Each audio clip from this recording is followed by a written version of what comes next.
Ora, se não é possível alcançar uma fundamentação positiva para o que julgamos ser o nosso conhecimento, só nos resta a tentativa de nos livrarmos dos erros e das falsas hipóteses ou crenças. Isso quer dizer, resta-nos a postura humilde de reconhecer que, do ponto de vista da teoria do conhecimento, não devemos nos atrever a ir além do método dedutivo que caracteriza o falsificacionismo e o negativismo. Aliás, há toda uma tradição de negativismo no pensamento liberal, na economia, no direito, em outras áreas.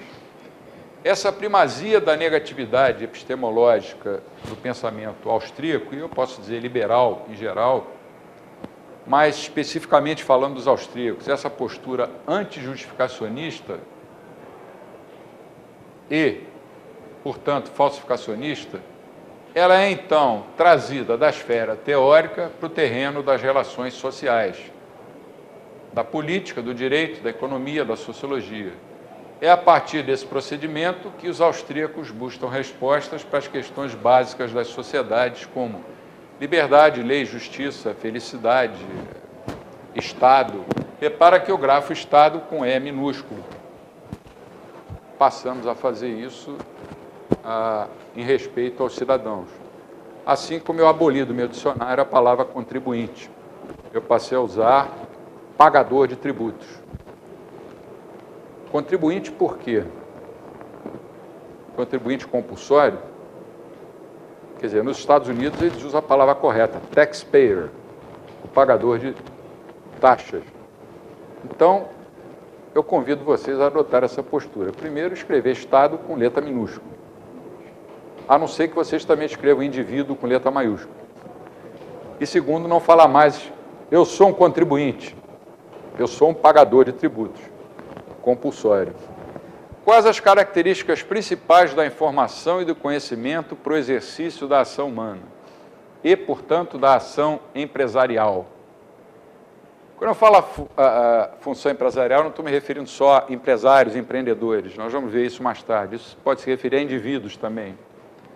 Dentro da concepção do Jesus Huerta de Soto, ele lista de uma forma muito didática 6 características básicas nesse livro: socialismo, cálculo econômico e empresarialidade.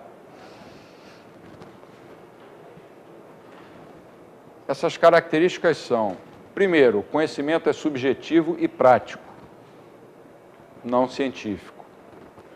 O conhecimento ou informação necessário para a realização da ação humana é essencialmente subjetivo e prático, de natureza não científica. Não pode ser representado formalmente, porque o agente vai aprendendo ele por meio da prática, dos acertos e erros ao longo do tempo. É o que o Hayek chamava de conhecimento das circunstâncias particulares no que diz respeito ao tempo e ao espaço.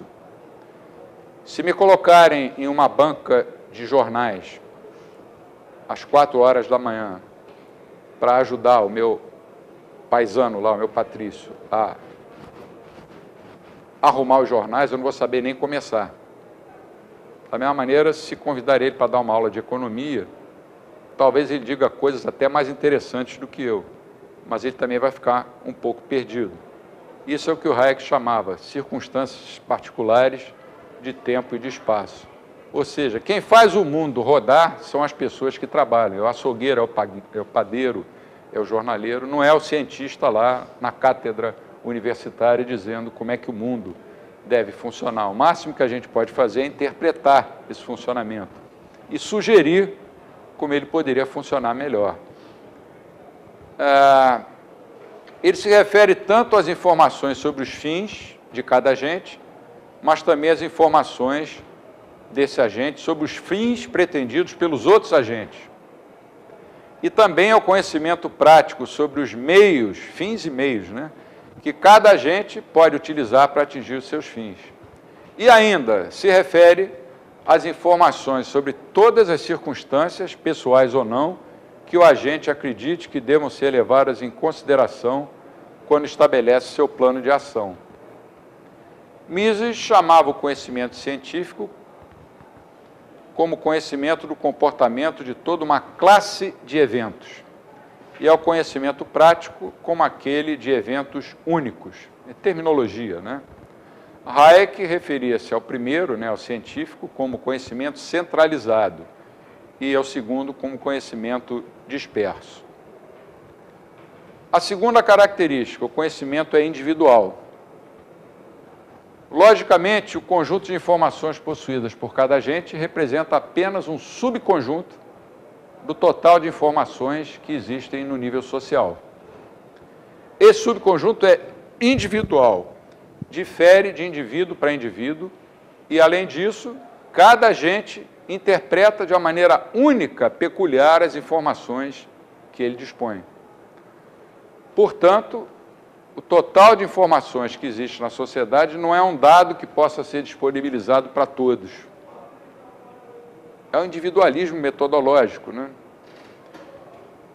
Suponhamos que duas crianças tenham entrado no mesmo dia para a escola, que ao longo da vida tenham frequentado os mesmos colégios, universidades, tenham feito o mesmo curso de mestrado, o mesmo doutorado, o mesmo pós-doutorado, sempre nas mesmas turmas.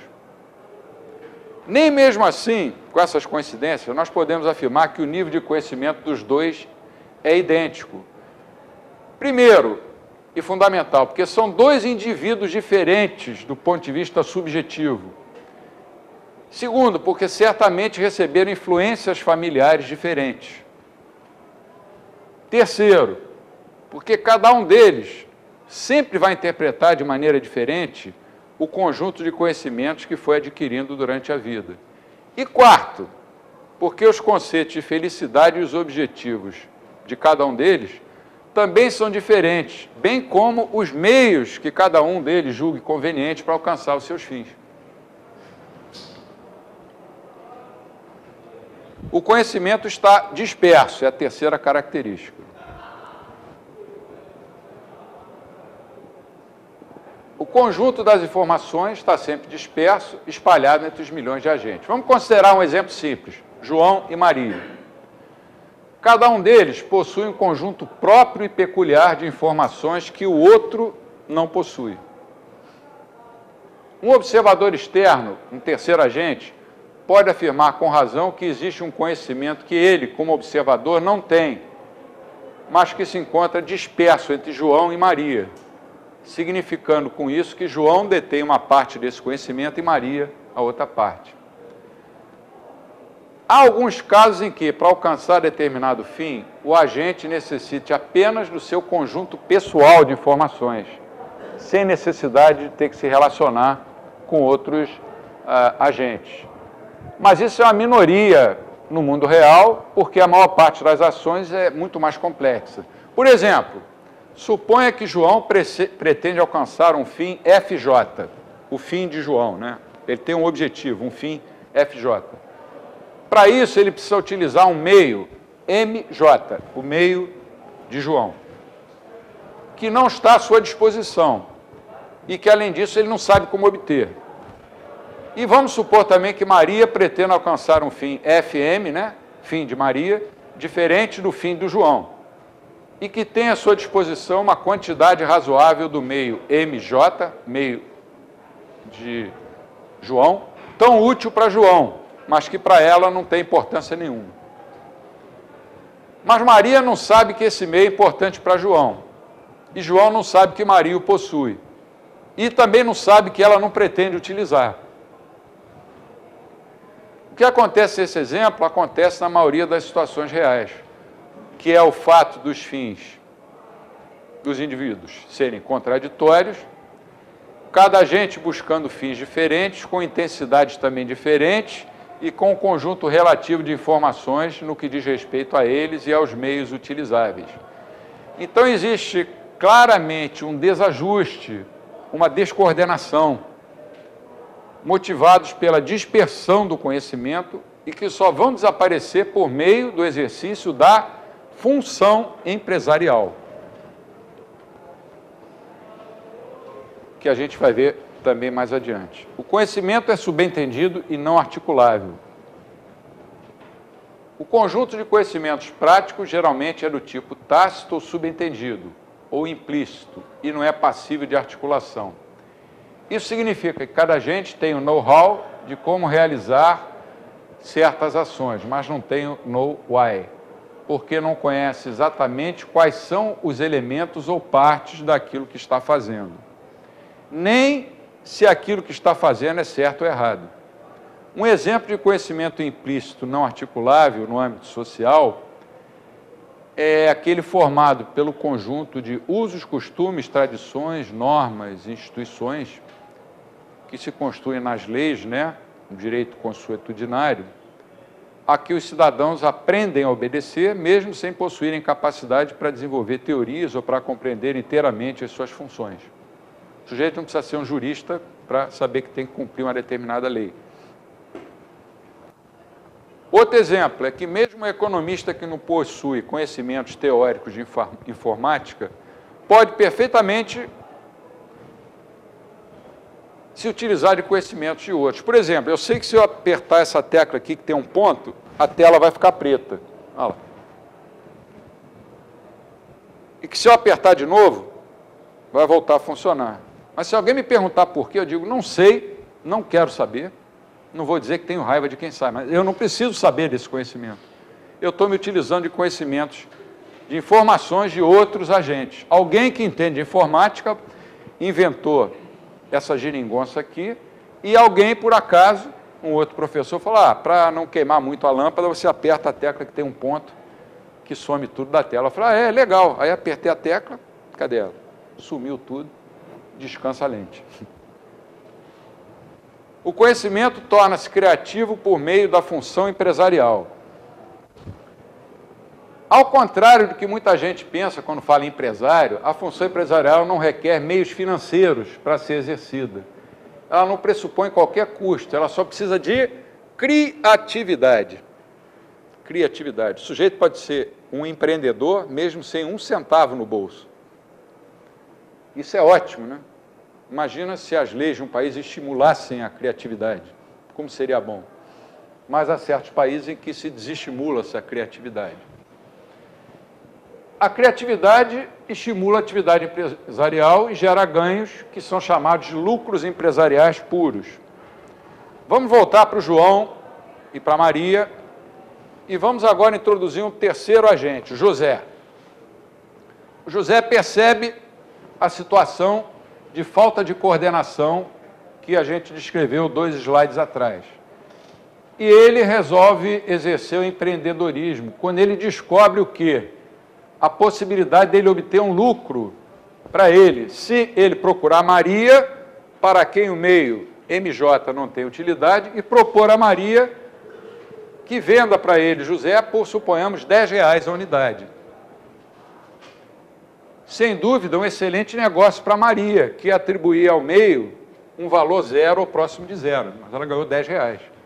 Então ele compra o MJ de Maria, o José, né, compra de Maria, procura o João, que está interessado nele para que possa alcançar o seu fim, e propõe vender por, suponhamos, R$14 a unidade. Observe que José não precisa necessariamente possuir dinheiro para comprar o meio, ele pode até pegar um empréstimo, cujos juros compensem o negócio. Quem ficou feliz no final dessa história toda? José, Maria e João. Por quê? Porque o governo não se meteu.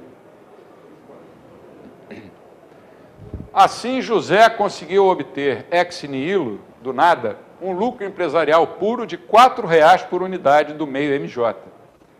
Em consequência, a ação empresarial de José produziu 3 efeitos. Primeiro, isso é importante, criou nova informação, novo conhecimento. Isso é importante nos mercados.